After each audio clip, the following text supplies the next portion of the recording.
Also notice have you ever watched those slow-mo videos on YouTube where they use a very high-speed camera to capture, say, a bullet that was shot from a gun that's hitting a target, and they can slow that down considerably to, like, the normal video speed would be 60 frames a second. They can slow that down to 20,000, 40,000 frames a second, even more if they need to. So if you look at those videos, you can actually see the bullet slowly moving through the air as it reaches its target. Normally that whole process would take less than a second, but it can take, if needed, a whole 30 minutes to an hour as it's traveling through the air. So it's like taking a second of time and expanding that to like an hour.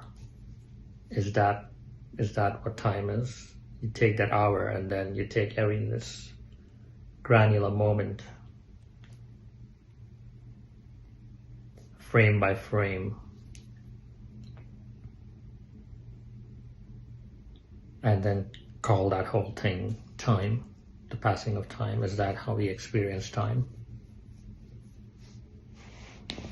I mean, you can say we experience time second by second. That might be a moment. Or you could stretch a second out to feel like it's as if it's an hour, but you can't do that with your mind or your brain. You'll have to do that like on a video, like I explained through a slow-mo video.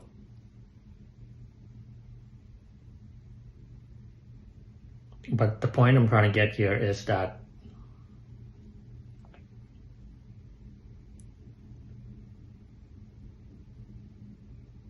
is reality divided into frames? So every second that goes by is 50,000 frames of reality that's being cycled. You don't experience those 50,000 frames of reality every second.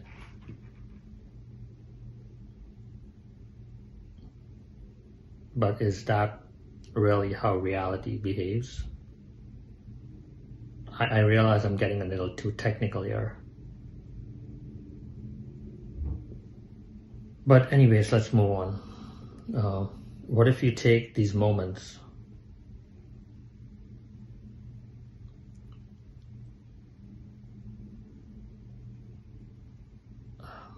notice that time, as I explained, can be very relative and subjective. So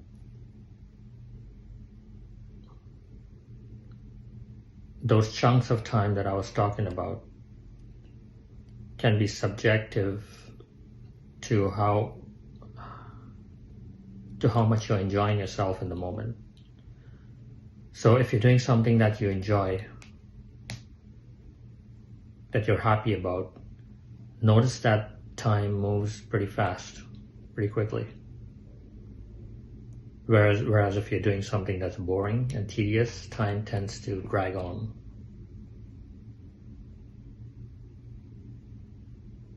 Why is that? That should tell you that time is very relative. You can actually experience that.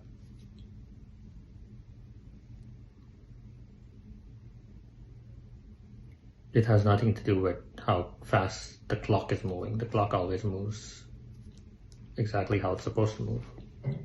It doesn't speed up or slow down, but the way you experience that movement of time can feel like it's speeding up or slowing down.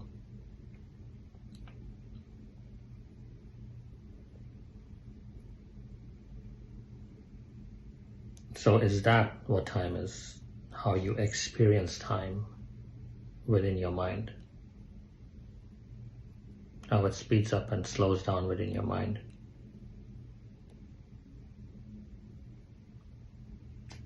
When you're watching a movie that you're enjoying, you're not really thinking a lot. You're just enjoying the movie and letting whatever happens on the screen happen. You're just going with the experience, and time flies by. Whereas if you're just sitting around and just doing nothing or doing something that's really tedious, that you're finding very tedious, time seems to drag on because you're thinking more, perhaps, about what you're doing. So watch how you're experiencing time within you. If you are in deep sleep or you go to bed at night, you go to bed one moment and the next moment you wake up and it's daylight. Where did the hours go by? Is it because you weren't experiencing the passing of time?